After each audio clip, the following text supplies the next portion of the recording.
નમસ્કાર વાલા વિદ્યાર્થી મિત્રો, સ્વાગત છે તમારું। આજે વાત કરીશું ધોરણ 7માં સામાજિક વિજ્ઞાનની અંદર પાઠ નંબર 5 આપેલ છે આદિવાસી। મિત્રો, જેના પાઠના સ્વાધ્યાયનું આપણે આ વિડીયોમાં સચોટ અને સંપૂર્ણ સોલ્યુશન કરવા જઈ રહ્યા છે। વિદ્યાર્થી મિત્રો, વિડીયોની શરૂઆત કરીએ તેના પહેલાં તમે ખાસ ચેનલમાં નવા હોય તો ચેનલને અવશ્ય સબસ્ક્રાઈબ કરી વિડીયોને લાઇક અને શેર કરવાનું ન ભૂલતા। પાઠ નંબર મિત્રો 5 આદિવાસી અનુસૂચિત જનજાતિઓ, જેમાં પ્રશ્ન 1 બંધ બેસતા જોડકા જોડો। મિત્રો, અહીંયા જોઈ શકો છો। મિત્રો, અહીંયા જે અ વિભાગ અને બ વિભાગ આપેલા છે તેની અંદર આપણે ડાયરેક્ટ જોડકા જોડવાના છે। તમારી પરીક્ષાની અંદર મિત્રો જ્યારે જોડકા પૂછાય ત્યારે તમારે પણ આ રીતે સીધા જ જવાબ મિત્રો લખવાના રહેશે। વિભાગ અની અંદર ગઢકડંગા છે તો એમાં જવાબ આવશે ડી 70,000 ગામડા। 2 વર્ષાસન તો જવાબ આવશે એફ ડાંગ દરબારમાં। 3 શ્રમિક તો જવાબ આવશે એ પાઈક। 4 અમનદાસ જવાબ આવશે બી સંગ્રામ શાહ। 5 ખોખર જનજાતિ જવાબ આવશે સી પંજાબમાં। બલોચ તો બલોચમાં આવશે નાના કુળોમાં વિભાજિત। બીજો પ્રશ્ન છે યોગ્ય શબ્દો વડે વિધાનોની મિત્રો ખાલિયા પૂર્ણ કરવાની છે, જેમાં 1 મુલતાન અને સિંઘમાં ખાલિયા અને ખાલિયા જાતિઓનું આધિપત્ય હતું તો લંગા અને અર્તુન। 2 અહોમ ભાષામાં રચવામાં આવેલી ખાલિયા ઐતિહાસિક કૃતિ હતી તો બુરજી। 3 જનજાતિના સભ્યો ખાલિયા પ્રથાથી એકબીજા સાથે જોડાયેલા હતા તો કબીલાઈ।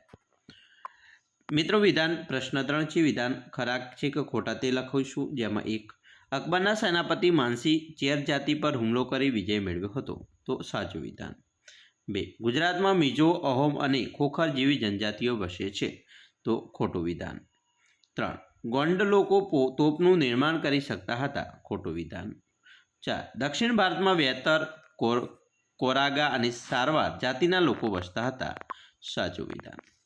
પ્રશ્ન 4 મિત્રો નીચેના પ્રશ્નના ઉત્તર આપવાના છે, જેમાં 1 પ્રશ્ન 1 આદિવાસી સમુદાયનું જીવન કઈ કઈ બાબતો પર નિર્ભર હતું તો આદિવાસી સમુદાયનું જીવન શિકાર, એકઠી કરેલી વન્ય પેદાશો, સ્થાનિક ખેતી, પશુપાલન, કલા કૌશલથી બનાવેલી સાધન સામગ્રી વગેરે બાબતો પર નિર્ભર હતું।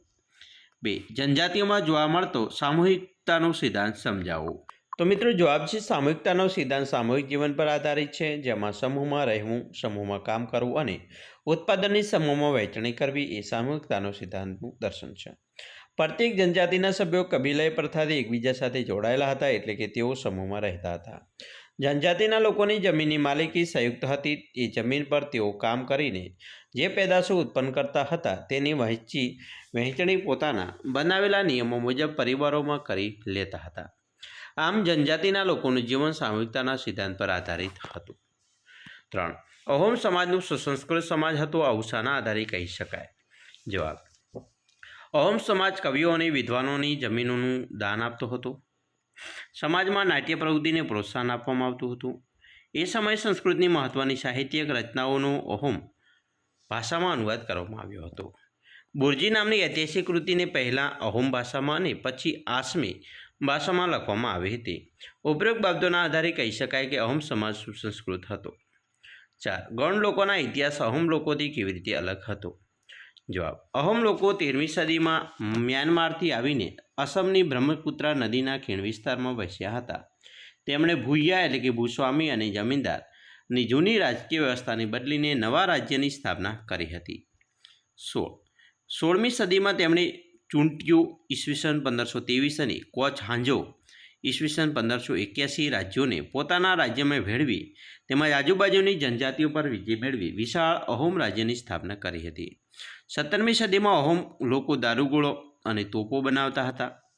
ઈસવીસન 1662માં મીર જુમલાના નેતૃત્વ હેઠળની મુગલ સેના સામે બહાદુરીપૂર્વક લડવા છતાં અહોમ લોકો પરાજિત થયા હતા।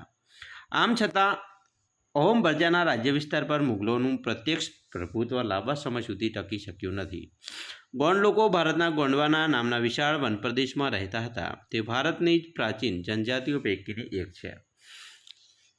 તેઓ સ્થળાંતરિત ખેતી, ઝૂમ ખેતી કરતા હતા। તેઓ નાના નાના કુળોમાં વહેંચાયેલા હતા।